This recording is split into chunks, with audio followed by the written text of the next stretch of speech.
BSc agriculture complete करने के बाद आप इंडियन फॉरेस्ट सर्विस ऑफिसर यानी कि आईएफएस ऑफिसर बन सकते हैं। यूपीएससी आईएफएस एग्जामिनेशन के अप्लाई कर सकते हैं। नमस्कार साथियों, इस वीडियो में आप सभी का स्वागत है। आज के इस वीडियो में हम बात करने वाले हैं बीएससी एग्रीकल्चर के बाद क्या क्या आप कर सकते हैं, इसके बारे में। कौन कौन से गवर्नमेंट जॉब्स यानी कि सरकारी नौकरी के लिए अप्लाई कर सकते हैं, इसके अलावा कौन कौन से प्राइवेट जॉब्स के लिए सैलरी आपकी क्या रहने वाली है, starting salary and after experience क्या हो सकती है, एंड बीएससी एग्रीकल्चर के बाद अगर आप हायर स्टडी के लिए जाना चाहते हैं तो कौन कौन से कोर्सेज आप कर सकते हैं। अगर आप जानना चाहते हैं तो वीडियो के एंड तक बने रहिए, कंप्लीट इन्फॉर्मेशन आपको मिलने वाली है।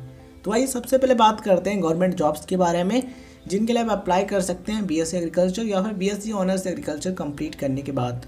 साथियों, यूपीएससी आईएफएस एग्जाम के लिए आप अप्लाई कर सकते हैं। यूपीएससी के द्वारा इंडियन फॉरेस्ट सर्विस एग्जाम यानी कि आईएफएस एग्जाम कराया जाता है। आप इसको क्लियर करके बन सकते हैं आप इंडियन फॉरेस्ट सर्विस ऑफिसर यानी कि आईएफएस ऑफिसर आप बन सकते हैं। यूपीएससी के द्वारा सिविल सर्विसेज एग्जामिनेशन यानी कि सीएसआई एग्जाम कराया जाता है। इसके अलावा आईएफएस एग्जाम भी कराया जाता है। इनका जो प्रीलिमिनरी एग्जाम यानी कि जो प्रारंभिक परीक्षा रहती है दोनों एग्जाम की वो सेम रहती है, लेकिन इनका जो मेन एग्जाम होता है किसका, यूपीएससी सिविल सर्विसेज एग्जाम यानी कि आईएएस आईपीएस वाला एग्जाम और इंडियन फॉरेस्ट सर्विस का एग्जाम, इनका जो मेन एग्जाम होता है इसमें काफ़ी अंतर होते हैं, यानी कि इनमें काफ़ी डिफरेंसेज होते हैं।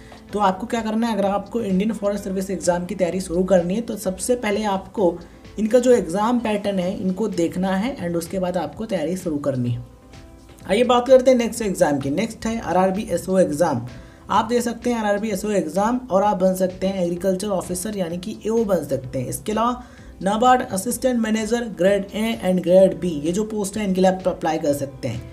इसके अलावा आप FCI assistant grade 3 technical post होता है, आप इसके लिए अप्लाई कर सकते हैं। इफको एजीटी के लिए अप्लाई कर सकते हैं। आईबीपीएस, एएफओ या फिर आरडीओ यानी कि institute of banking personal selection के द्वारा जो एएफओ या फिर आरडीओ पोस्ट के लिए एग्जाम कराया जाता है आप उसके लिए अप्लाई कर सकते हैं। एएफओ यानी कि एग्रीकल्चर फील्ड ऑफिसर, आरडीओ यानी कि रूरल डेवलपमेंट ऑफिसर, ठीक है।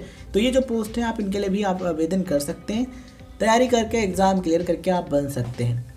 इसके अलावा साथ ही आप अप्लाई कर सकते हैं एसएससी असिस्टेंट फील्ड ऑफिसर, ये जो पोस्ट होता है इसके लिए, या फिर इससे संबंधित जो अदर पोस्ट होते हैं आप उनके लिए भी अप्लाई कर सकते हैं। इसके अलावा आप CWC junior technical assistant and junior superintendent, ये जो पोस्ट होते हैं इनके लिए अप्लाई कर सकते हैं। इसके लिए आप अप्लाई कर सकते हैं Kribhco and FSSI food inspector या फिर जो अदर एग्जाम होते हैं आप उनके लिए अप्लाई कर सकते हैं। अब हम बात करते हैं स्टेट लेवल गवर्नमेंट जॉब्स के बारे में, यानी कि राज्य के स्तर पर जो गवर्नमेंट एग्जाम होते हैं बीएससी एग्रीकल्चर वालों के लिए, उनके बारे में आपको बताते हैं। तो आप अप्लाई कर सकते हैं एग्रीकल्चर ऑफिसर यानी कि स्टेट लेवल पर यानी कि राज्य के स्तर पर एओ का जो एग्ज़ाम कराया जाता है, एग्रीकल्चर ऑफिसर का जो रिक्रूटमेंट होता है आप उसमें अप्लाई कर सकते हैं एंड एग्रीकल्चर ऑफिसर बन सकते हैं। इसके अलावा एग्रीकल्चर एक्सटेंशन ऑफिसर यानी कि एईओ का जो पोस्ट होता है आप इसके लिए अप्लाई कर सकते हैं। विलेज एग्रीकल्चर असिस्टेंट यानी कि वीएए, इसके लिए आप अप्लाई कर सकते हैं। हॉर्टिकल्चर डेवलपमेंट ऑफिसर यानी कि एचडीओ, ये जो पोस्ट होता है आप इसके लिए अप्लाई कर सकते हैं। केन सुपरवाइजर, इसके लिए आप अप्लाई कर सकते हैं। टेक्निकल असिस्टेंट जो पोस्ट होता है इसके लिए आप अप्लाई कर सकते हैं। इसके अलावा स्टेट पीसीएस यानी कि राज्य के स्तर पर जो पीसीएस की परीक्षा कराई जाती है आप उसके लिए अप्लाई कर सकते हैं। अलग अलग पोस्ट होते हैं, आप उन पर भी सिलेक्ट हो सकते हैं। अब हम बात करते हैं नॉन एग्रीकल्चर एग्जाम्स के बारे में, मतलब कि वे कौन कौन से गवर्नमेंट एग्जाम्स हैं जिनके लिए ज़रूरी नहीं कि आपने बीएससी एग्रीकल्चर ही किया हो। मतलब कि अगर आपने बीएससी एग्रीकल्चर किया या फिर बीएससी केमिस्ट्री किया है, मैथ किया या फिर किसी अदर सब्जेक्ट में आपने बीएससी किए, तब भी आप इन सभी एग्जाम्स के लिए अप्लाई कर सकते हैं। मतलब कि वे सभी एग्जाम्स जो कि ग्रेजुएट्स के लिए कॉमन है, मतलब कि उनके लिए हर कोई ग्रेजुएट अप्लाई कर सकता है, चाहे साइंस स्ट्रीम वाला हो, चाहे आर्ट्स वाला हो या फिर कॉमर्स वाला हो, ठीक है। तो वो जो एग्जाम्स हमने आपको पहले बताएं उनके लिए केवल बीएससी एग्रीकल्चर या फिर बीएससी ऑनर्स एग्रीकल्चर वाले स्टूडेंट्स हैं वो अप्लाई कर सकते हैं। बट ये जो एग्जाम हम आपको बताने जा रहे हैं गवर्नमेंट सेक्टर के, इनके लिए any graduate, any stream graduate apply कर, तो आप अप्लाई कर सकते हैं एसएससी सीजीएल एग्जाम के लिए। ये जो एग्जाम है एसएससी के द्वारा कंडक्ट कराया जाता है एंड इस एग्ज़ाम के द्वारा भारत सरकार के अलग अलग मंत्रालयों और जो विभाग हैं यानी जो डिपार्टमेंट्स हैं उनमें पोस्ट पर रिक्रूटमेंट के लिए एग्ज़ाम ये कराया जाता है। मतलब कि ये एग्ज़ाम देकर के अलग अलग मंत्रालयों में, अलग अलग विभागों में जो पोस्ट होते हैं उन पर सिलेक्शन होता है। अगर आप ये जानना चाहते हैं कि एसएससी सीजीएल में कौन कौन से पोस्ट होते हैं और कौन कौन से सब्जेक्ट एग्ज़ाम में आते हैं, तो आप डिस्क्रिप्शन में दिए गए जो वीडियोज़ हैं उनको देख सकते हैं, उनसे आपको जानकारी मिल जाएगी। इसके अलावा आप अप्लाई कर सकते हैं यूपीएससी सिविल सर्विसेज एग्जाम यानी कि यूपीएससी सीएसआई एग्जाम के लिए। आईएएस आईपीएस बनने वाला जो एग्जाम होता है, इंडियन फॉरेन सर्विस का जो एग्जाम होता है वो आप दे सकते हैं।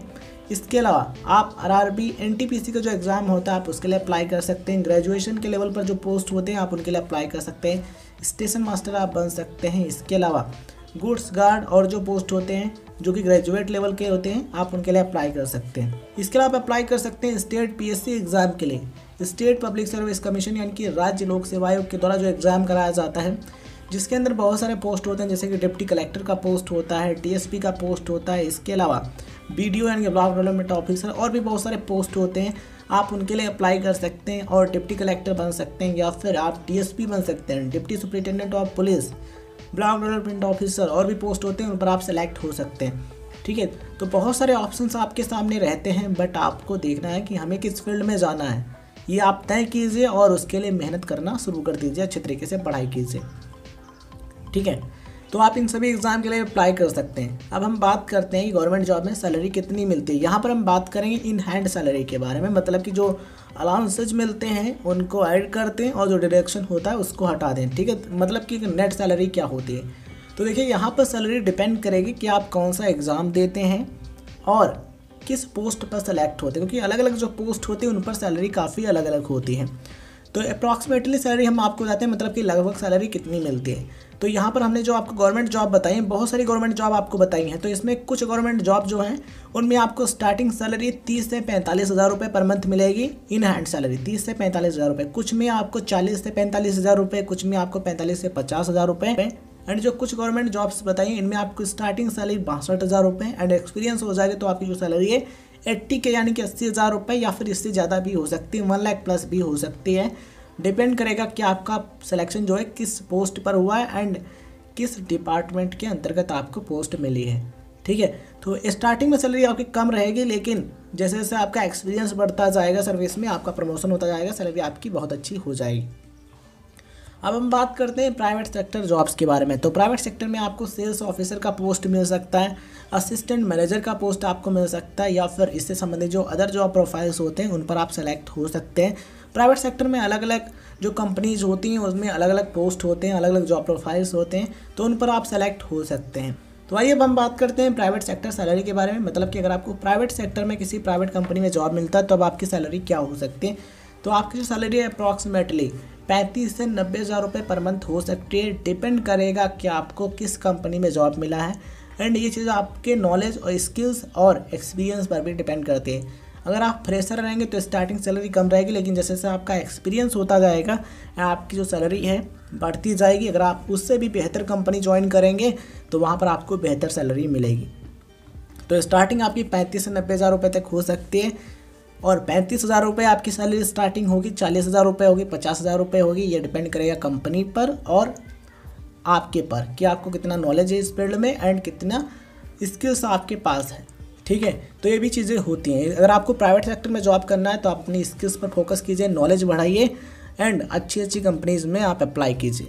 अगर आप जॉब नहीं करना चाहते हैं, गवर्नमेंट जॉब या फिर प्राइवेट जॉब, तो आप बिजनेस या फिर एंटरप्रेन्योरशिप की फील्ड में जा सकते हैं। किसी भी फील्ड में जाने से पहले आपको उस फील्ड के बारे में जानकारी होनी चाहिए, काफ़ी रिसर्च आप कीजिए, उसके बाद आप स्टार्ट कर सकते हैं।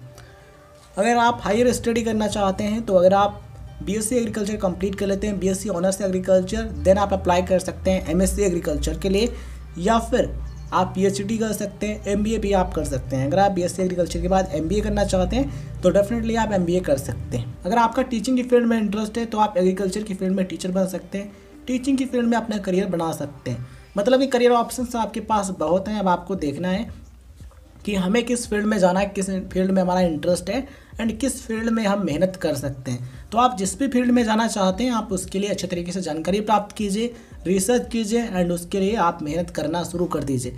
जिस फील्ड में करियर बनाना है आपको उससे संबंधित जानकारी प्राप्त करनी है और मेहनत करना शुरू कर देना है। अगर आप मेहनत करते रहेंगे, निरंतर प्रयास करते रहेंगे तो आप जो प्राप्त करना चाहते हैं उसे डेफिनेटली प्राप्त कर पाएँ। हमारी तरफ से शुभकामनाएं। इस वीडियो को देखने के लिए बहुत बहुत धन्यवाद। अगर आपने अभी तक चैनल को सब्सक्राइब नहीं किया तो कर लीजिएगा और वीडियो अच्छा लगा हो तो लाइक शेयर भी कर दीजिएगा। धन्यवाद साथियों, जय हिंद जय भारत। वीडियो के बारे में अपनी राय कमेंट सेक्शन में ज़रूर दीजिएगा।